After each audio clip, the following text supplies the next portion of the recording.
Warren Buffett's #1 rule is simple. Never lose money. Sounds obvious, right? But here's the twist. Most investors break this rule without even realizing it. Let's break it down. Buffett's rule isn't about avoiding losses entirely, it's about minimizing risk. Here's how he does it. 1. Invest in what you understand. Buffett only invests in businesses he can explain in one sentence. If you can't describe how a company makes money, don't invest in it. 2. Think long-term. The stock market is a roller coaster, but Buffett focuses on the long game. He buys companies he's willing to hold for decades. 3. Avoid speculation.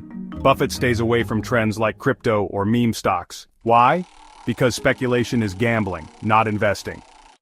So, how can you apply Buffett's rule? Start with these steps. 1. Stick to index funds. If picking stocks feels overwhelming, index funds are your best friend. They're low-cost, diversified, and perfect for beginners. 2. Be patient. Wealth isn't built overnight.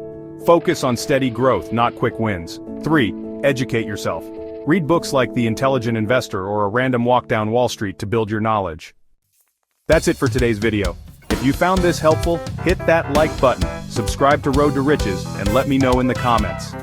What's your favorite investing rule? Thanks for watching, and remember, the road to riches starts with a single step. See you in the next video. Subscribe for more!